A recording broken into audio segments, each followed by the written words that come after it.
What's up, guys? My name is Nick Pell, and once again, for I believe the third time now, this is coming from my room.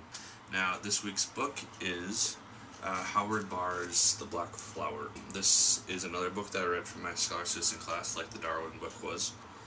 Yeah, I actually enjoyed this one a lot more, and I will tell you why right now.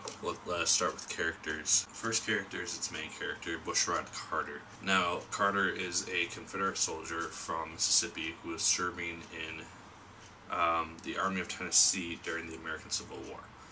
That's all I really say about him right now.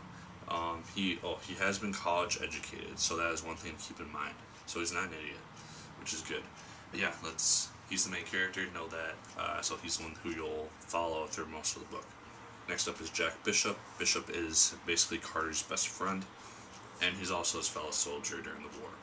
Him and this third guy that I'm about to mention are kind of I guess you could call them a trinity, are just a trio of friends who kind of stick together for parts of the novel. Third guy is Virgil C. Johnson. This is the third guy who I was talking about. He is also a fellow soldier. The three of them stay together until they're separated at the end of part 1. Next, we have Simon Rope. Mr. Rope is the villain of this novel, for all intents and purposes. He, as far as I remember, he turned crazy during the war, I believe. He became a little psychotic. There's a part in like the first 4 pages of chapter 5 where you see just how messed up this guy is. I won't spoil it because it's a really good scene. But just know that he is a very messed up person, and he is the villain. Alright, we got Nabal Gloucester. He is this guy who the Confederacy basically recruited because at this point, 1864, they're getting very desperate for soldiers because it's almost certain that the war is lost for them. The Union is winning almost every battle, and they're basically desperate for soldiers and just taking anyone who they can get. At this point in time, the Confederacy was actually recruiting black soldiers, promising their freedom if they would fight. And I'm not sure if any of them would have gotten it had the Union not prevailed. But he is an amateur soldier, and he, because he's amateur, he doesn't know what he's doing, and his ignorance, I guess you call it, costs the people in his army, or his battalion, something very dear, I guess you could say. And lastly, we have Anna Hereford. She is this cousin of this girl this woman who is living in this house that seems to be in the middle of nowhere, but it's right by where the Battle of Franklin takes place. And in the first couple chapters of the book, you see this guy, or this officer, riding up to their house, requesting the house to be used for the upcoming battle as a hospital. And the family accepts the offer, and Anna is very touched by this person, for whatever reason, she doesn't know why. But the house eventually does become a hospital, and during the second part, you see that hospital in action for the whole of that second part and the third part as well. Alright, so those are the main characters. There are a couple others in there that I could have mentioned, but they didn't seem all that important because they weren't in the novel nearly as much as these other ones. But yeah, know that there are some other people to keep in mind also. Alright, the plot.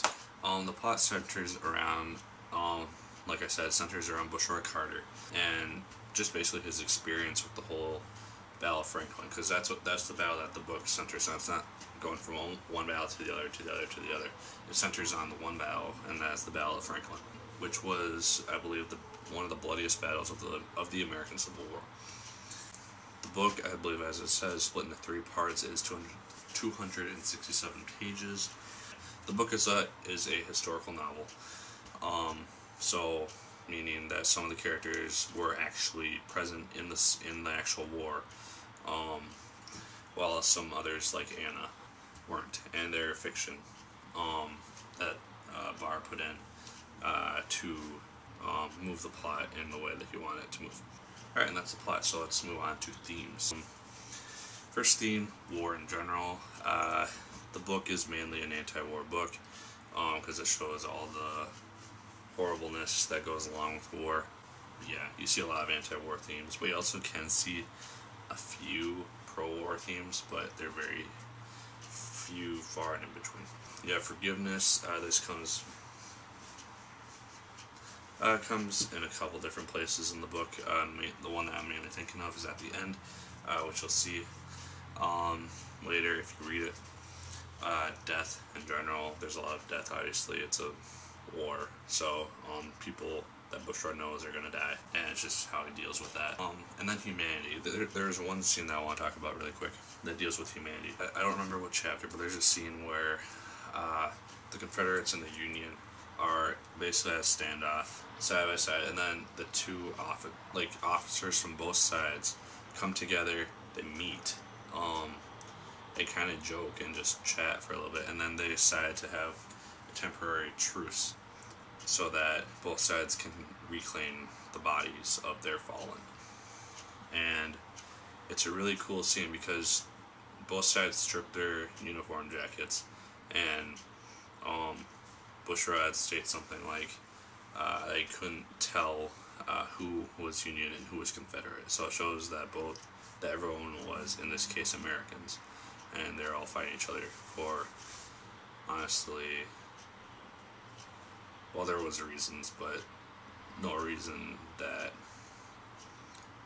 so many people should have been killed, I think. And Bushrod kind of states that, and other people state that eventually in the novel, asking, is all the bloodshed worth what they're fighting for? Alright, enjoyment. Enjoyed this much more than the Darwin book, as I said in the first part. It had a better story, I thought, and it moved a lot faster. It was more interesting. There are points that it can kind of drag, but it recovers really quick.